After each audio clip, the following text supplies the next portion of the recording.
The Saturday Night Mix on Ferndale Community Radio. Are you entertained yet? On FCR with Winter Ellis. That was Hecro of Going to Hell, and now it is 7 o'clock, and it's the moment you've all been waiting for. Today no, not in the studio, but on the line, we have the most patient man in the world. He's lead singer and ukuleleist and really just downright good guy of Raccoon Tour or Raccoon Tour, however you want to pronounce it. Ladies, gentlemen, everyone in between, Nate Burr. And then I said laundry. I don't even know her. Oh, okay. Wow. Thank you very much. That was the interview, everyone. Yay. Thank you. Goodbye. Never coming out. No. It's Kushti. It's Kushti. Thank you very much for coming on today, Nate. Yeah, it's my pleasure. Thanks for having me. No problem. Anyway, so you are in a band. We've already established this. You are in Raccoon Tour. Actually, okay. Am I pronouncing it right when I say Raccoon Tour or Raccoon Tour? This is important information. You know, I'm not like the authority on how to pronounce it. Okay, well. So whatever. I mean, you could pronounce this 21 Pilots if you want. Okay. So I have. Still stuck. Let's be honest here. If I said that I have the lead singer of 21 Pilots, then I'd probably get quite a few more listeners. But I digress. Anyways. Oh yeah, you're good. Yeah. Okay. Anyway. So 21 Pilots actually they are a big kind of inspiration to you from what I've heard. Correct? Dang, you got me. I mean, like, let's be honest here. I mean, so if you don't know, everyone, Nate, as well as being in a band, also has a YouTube channel called NateIsLame, and one of your biggest videos, it doesn't very much involve 21 Pilots, doesn't it? Yeah, it does. It does. But do you want to explain what it was quickly? One more time? Do you want to explain what the video was?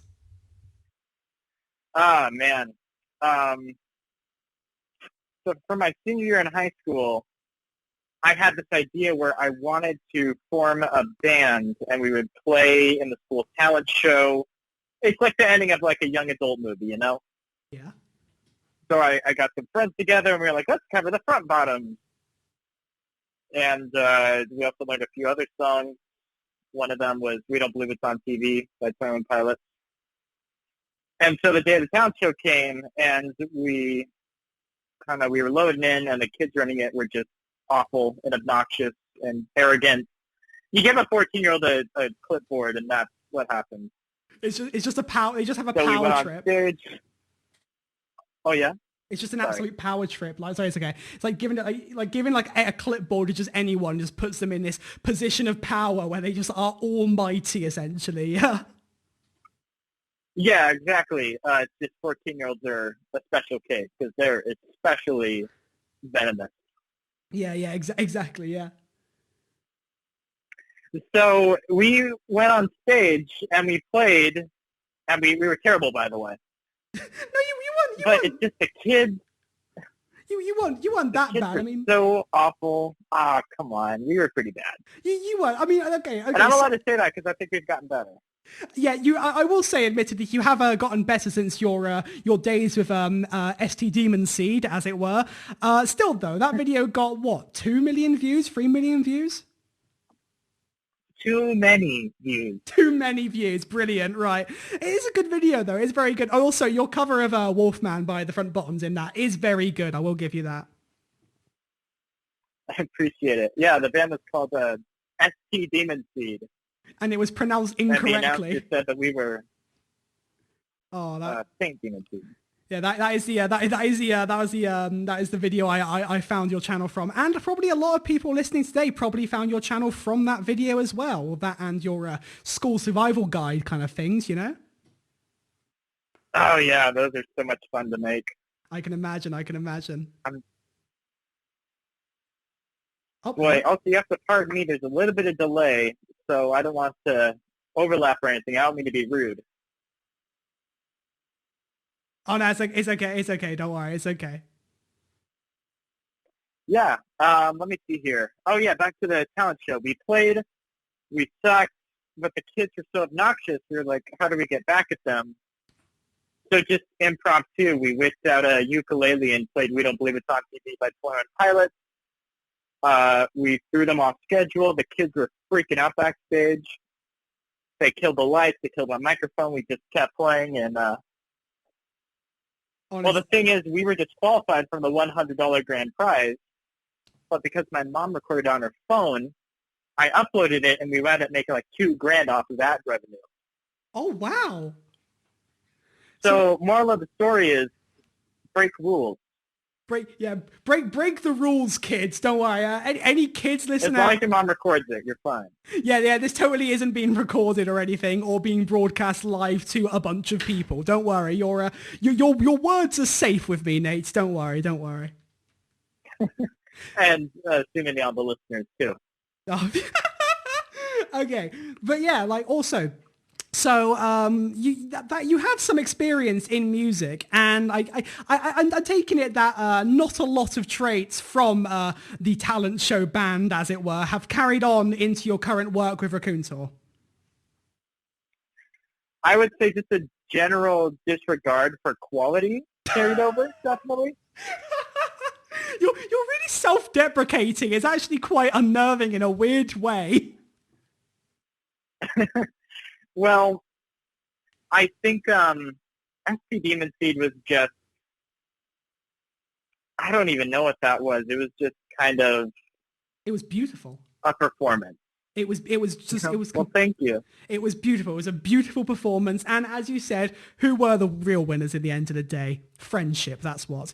Anyway, so going back to Raccoon Tour, so and more specifically, talking about the Dentonweaver, because your high school days when you did this performance, around that time, wasn't that when the Dentonweaver, the debut album, started to be written?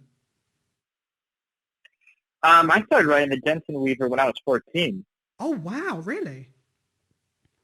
So that was like 7 years ago.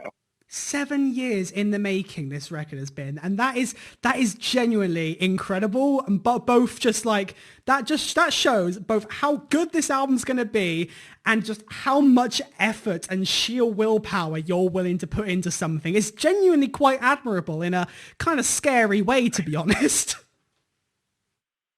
Yeah, it's been re-recorded like 3 times. Oh my Christ. And it has been delayed a lot because of, everything that's happened in the past 18 months. Yeah, I think like there was a beer company that went off the rails or something. Yeah, it's just a Corona? Corona, the beer, they had a bit of like a contamination problem, I think, yeah, and it caused, everyone to be put inside. And, but do you reckon, honestly, like, with, the last year that's basically been taken off from, like, since no one's been able to tour or anything, and especially with you guys, since I've seen some of your performances both before and after the pandemic, do you reckon this kind of time that you've had to continue writing the album has benefited it in any way? Well, not writing it, but like recording it and like mastering it. Do you reckon it's kind of helped to benefit the overall production quality of the album? That's a really tough call for me to say, I guess. Okay. Let me think. Well, because the album has been written. The album, we had demos recorded and everything is ready to go to the big studio. But the pandemic pushed us off schedule by like 9 months. Crikey. You would be listening to the Dentonweaver right now, exactly how it is, had the pandemic not happened. You see, that is incredibly disheartening, because honestly, like from the demos we've kind of heard from the album itself, and like, everything that, the band's put out in the past couple of years, you guys are this album is going to sound so good if you meet even like the slightest bit of quality some of these songs that have already been released have. Well, the thing is, just because you work on something for so long doesn't necessarily mean it's going to be great. Well, yeah. For me, the most important thing is I want to be able to show this album to my 14-year-old self once we have Time Machines made. And I want my 14-year-old self to say, wow, that was the best album I've ever heard. Honestly, that is genuinely like a really good kind of way to think of things, to be honest. Like, you want to make it for yourself at 14 when you started writing the album. And I do understand that, time doesn't always equal, amazingness. However, at the same time, from what you guys have put out already, it's genuinely really good. And besides, these demos that you've put out, they attracted a certain record label, I hear, huh? I Surrender Records. Woo! Brilliant. I love them. They came in I believe it was wasn't it like late 2019 you made the announcement that you've been signed? I actually signed with them in 2018, but we weren't able to talk about it for like a year and a half. Oh, that must have been incredibly hard of a secret to keep. Oh my God, you have no idea. I can't even imagine that. That's incredible. But yeah, doesn't that like kind of like show like kind of just how good, because like at that point you'd released, I think, what, 2 songs, Sofarinrunning and Sorry Sarah? Yeah, we had 2 iPad demos. Oh my God, for iPad demos, it's genuinely really good. And like, like originally when like, because I know that Sorry Sarah for the actual album has been scrapped. But with Sofarinrunning, was the demo version that we can currently hear on streaming services, was that originally planned to be the actual version on the Dentonweaver? Well, the thing is, I just made that for like my senior project in high school. Oh, wow, I just really? threw it up on YouTube and Spotify because it was going to be like fun and silly.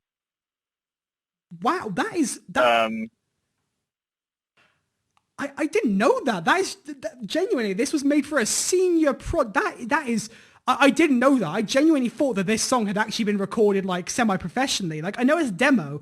However, if you listen to it, it does sound like a professionally recorded song. It does sound like that. Like, you guys have a knack for genuinely like creating like really kind of good songs that kind of have this kind of like almost atmosphere around them in a weird way. I appreciate that. And that, I think, is the most important thing for me, is the atmosphere. Yeah, exactly. I mean, that's kind of like, like from what I've heard, at least, from what I've heard from like you and like fans alike. And like the Dentonweaver does seem like it has its own kind of like almost universe and like atmosphere around it. Oh, you have no idea. I have like a 50-page Bible. Oh, I'm like all the lore. I'm sorry. Did you just say 50 pages? I have 50 pages to size 12 Times New Roman font, a few illustrations and scraps and sketches in there, maps, characters, a timeline of events, how we're going to portray them in music videos and promo art and merchandise and shows and how it all ties together.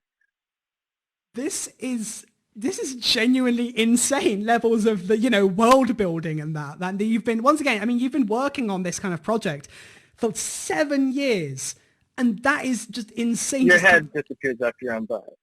Honestly, yeah, essentially. After 7 years. Essentially, yeah. But going back to like Sorry Sarah and that. So I know that like once again the 2 demos that you originally released that got kind of seen by I Surrender Records were Sofarinrunning, the aforementioned, and Sorry Sarah. And you announced, I believe that it was in the I believe it was in the announcement video that you got signed that you announced that Sorry Sarah was not going to make the cut for the album. That is correct, and I want to provide one quick little correction. Okay. I released Sorry Sarah while we were discussing contracts. Oh. So they hadn't even heard Sorry Sarah yet. Oh, wow, that is just Sofarinrunning that they heard.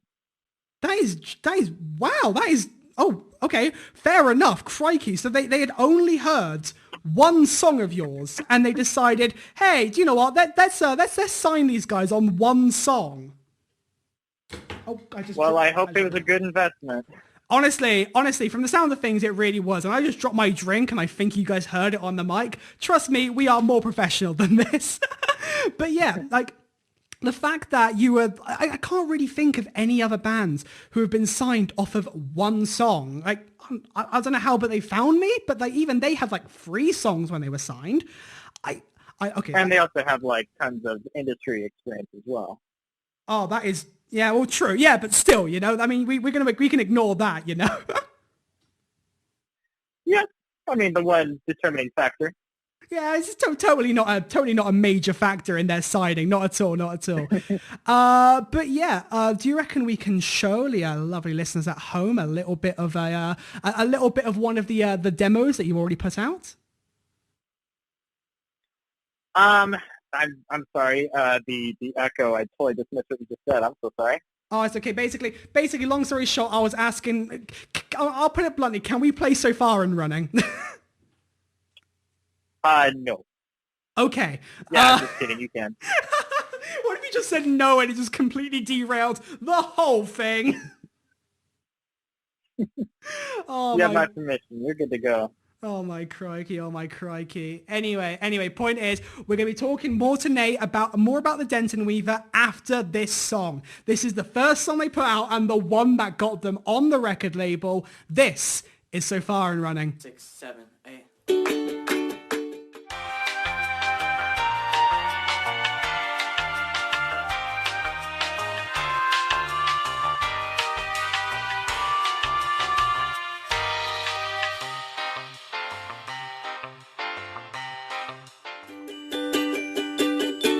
That was Raccoon Tour with Sofarinrunning. We are here with Nate. Hello. Why, out of all the things you could have said, why did you say hello? Hey, listen, I already gave you my zinger at the beginning of this interview. That's fair, mate. Honestly, that's fair. But yeah. I actually have a couple of questions for you from the r/NateIsLame subreddit from a couple of fans who have wanted to for me to ask you a couple of questions, if that's okay. Great, degenerate. Yeah, this first guy from Reddit user RT32117, well, they actually asked 3 questions, and one of them is just blatantly, when's the album coming out? And I don't think that you can answer that at this stage. We don't even have an album release date picked yet. We're going to be picking that out, like, this weekend. This weekend? I don't know, just with... with COVID, all the record companies, vinyl pressing, you can't press vinyl right now. Yeah, isn't there like a national... And I think that's why 21 didn't release Scaled and Icy on vinyl. It's because there's just no vinyl right now. Yeah, and now they just announced like 1,000,000,001 different variations of it. So they're really kind of making up for lost time here, huh? I think they're probably hoarding and stocking up. That does sound like something they would do. That does sound quite likely, to be honest. Yeah. I mean, either way. Yeah, that's my guess. Yeah, I mean, we've heard your opinions on Scaled and Icy on your YouTube channel, though, haven't we? It's okay. It's some of the songs are good. Some of the songs are, Saturday, which is your personal favorite, I hear. I love Saturday. That song was so good. I know it's so deep and meaningful. And 21 Pilots. It's also I'm also pretty sure it's my mother's favorite from the album, so that kind of concerns me. Hi, Mum, if you're listening. Redecorate's a good song though. Yeah, Redecorate, No Chances has actually become my favorite. Oh, really? No Chances. That's one of my favorites as well, because it's very kind of trench era, which personally is my favorite album by them.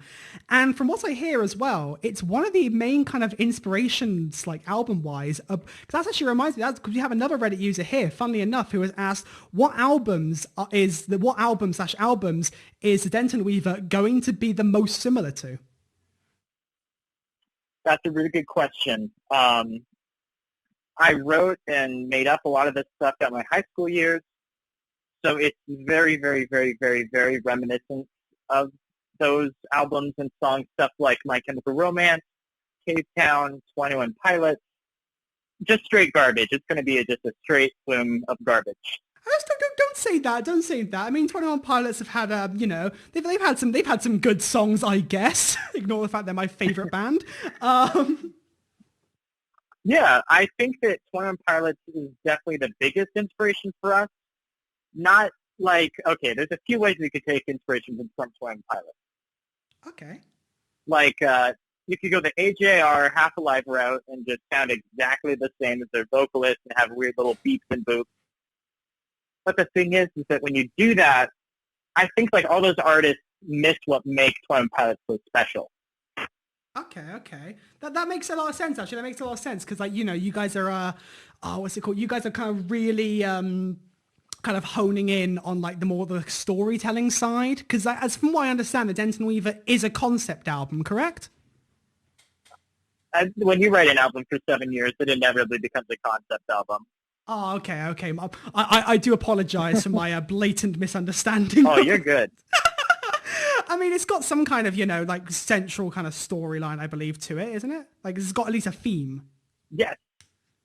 Yes, absolutely. We, like I mentioned, we have a huge 50-page Bible that I send to the record label, my artists, my producers.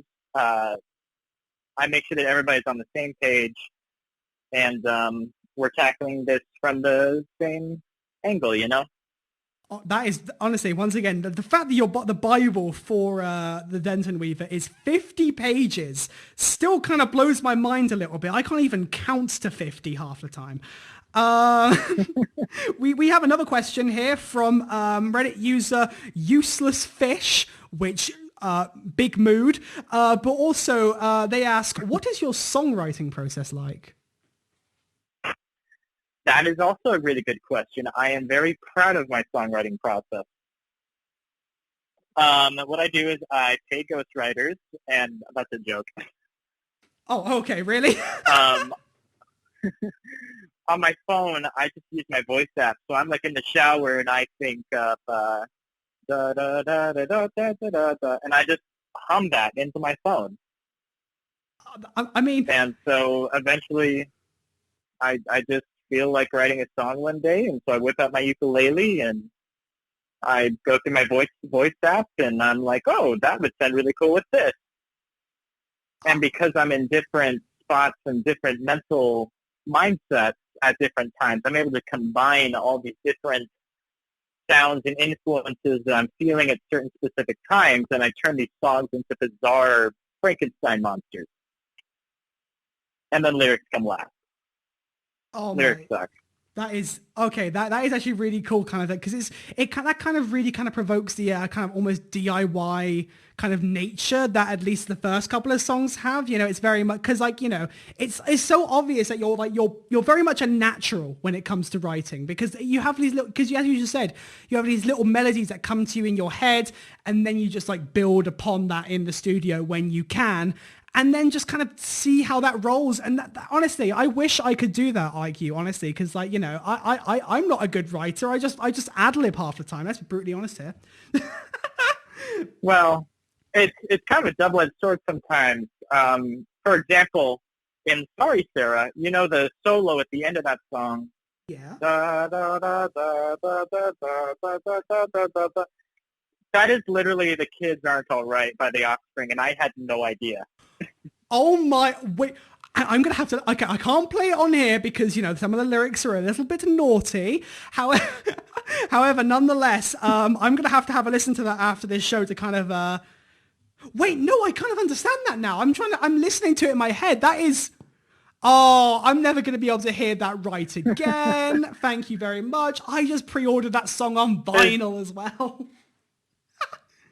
I'm so sorry to do that to you. Nah, to be fair, it is a good song though. It is a good song, The Offspring. The Kids Are All Right, and I do see that now, and I partially resent you for that. I'm joking. Yeah, you're so good. You gotta.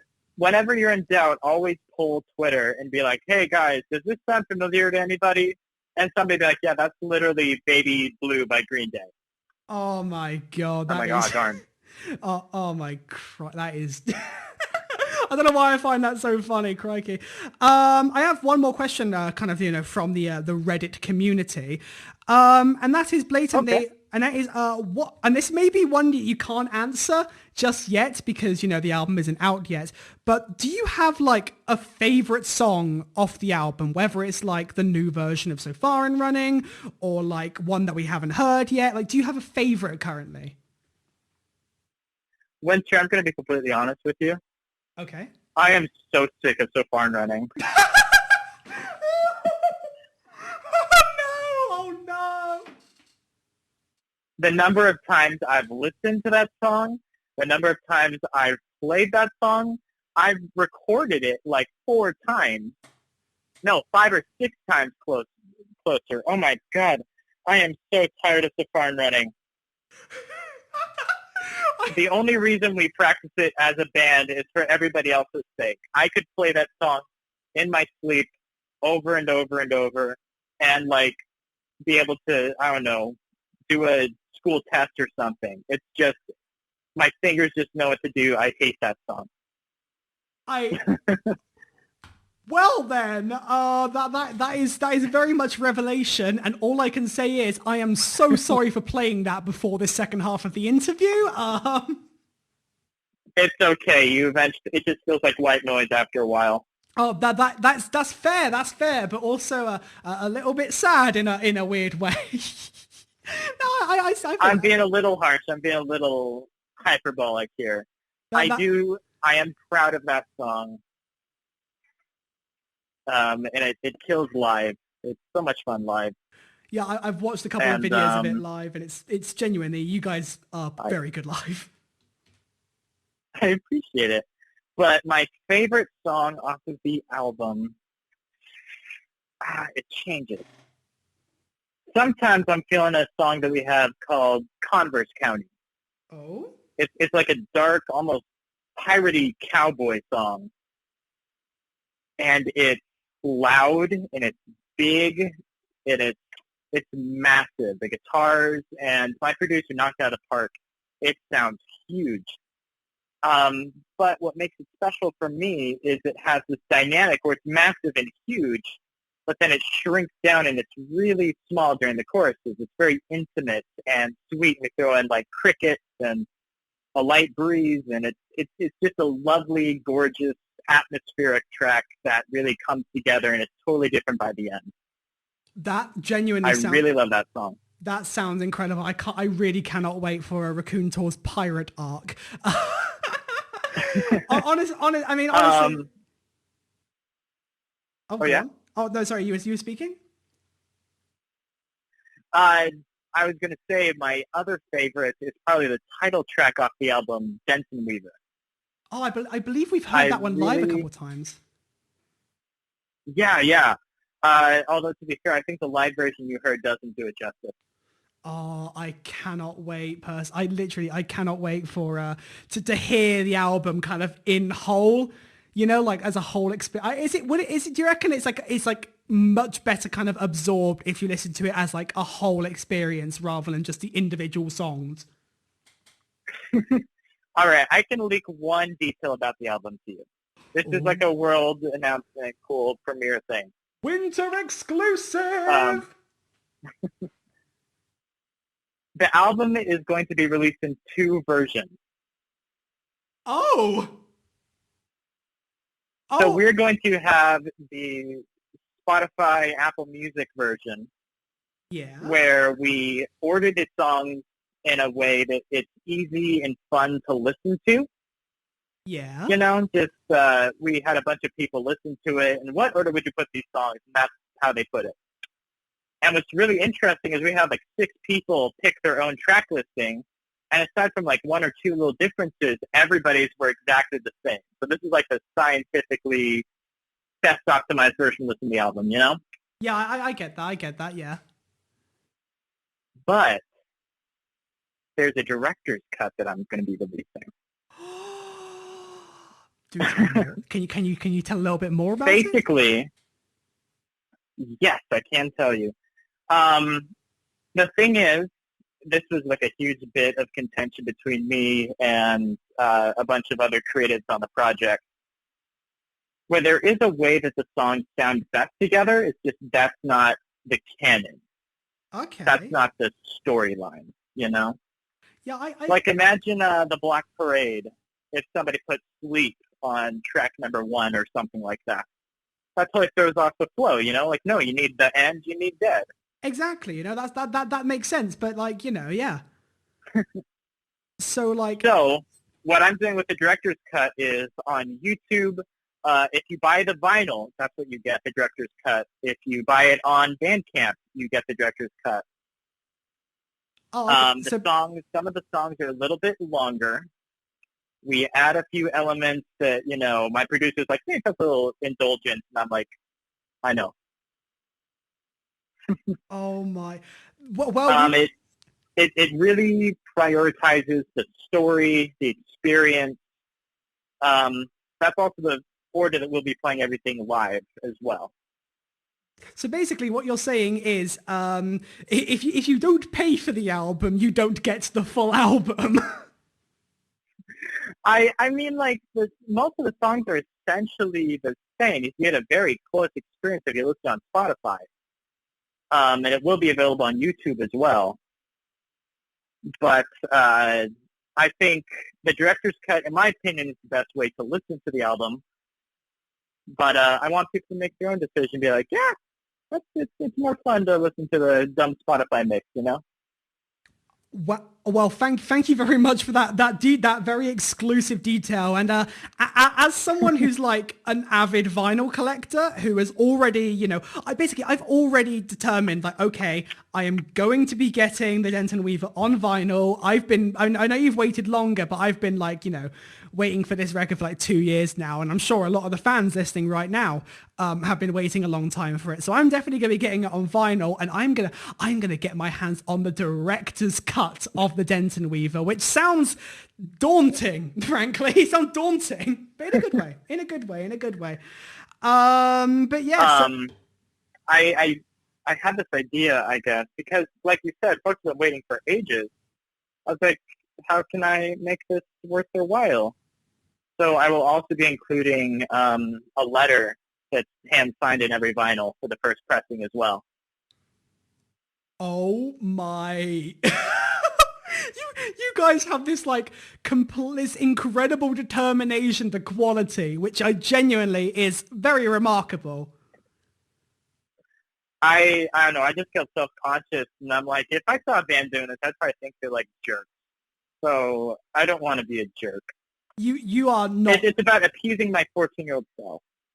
And do you know what? At the end of the day, I think that is one of the most kind of admirable features about, like, you know, the band itself and, you know, your like kind of like storytelling and songwriting process is that you're doing it for, as I said earlier, you're doing it for the younger version of you, which is genuinely, I personally think that is an incredible way of writing and just a genuinely incredibly admirable thing to do. Well, the thing is, I think a lot of bands are boring. Oh? A lot of music bores me to tears. Because, what? I don't know, I listened to an old Cave Town album, for example. It's Robbie Skinner. He's 14, 15, 16 years old in his room, and he's recording this on like an iPad or a MacBook, and it sounds like garbage, but holy cow, the songwriting, the concepts, the themes, how everything ties together, I get a more full vision and, I don't know, just a better package from someone like Cave Town when he's like 16 in his bedroom than I would from someone like Metallica in a huge multi-million-dollar studio. And I think that's because Metallica doesn't feel accessible. I can't make a Metallica album, but I can make a Cave Town album. And so that's why I feel more excited when I listen to someone like Cave Town or Spooky Ghost Boy, or even Frank Iero to a certain degree, because he does a lot of home studio stuff. Yeah, I love Frank. Yeah, I think that when things get so big that people can't replicate them or do them themselves, I think that's when it quits being fun, and you're just, I don't know, you're just patting yourself on the back like, hey guys, look how good I am at guitar, and that's not exciting, you know? It's about you. It's not about the listener. That is incredible. Thank you very much for saying that. Thank you very much, Nate, for coming on. Have you got any parting words about the Dentonweaver to talk about? Like anything, well, actually, one more question. Actually, sorry to just say that, but one more question. Absolutely. Will it be coming out this year? That's what we're going to be deciding this weekend. Because the thing is, vinyl pressing is not expected to arrive until like 2022 spring.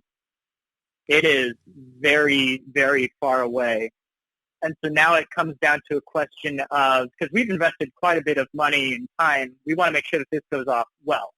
Yeah. An album delay lasts a few months, but a flopped bad album release lasts forever. Good point, yeah.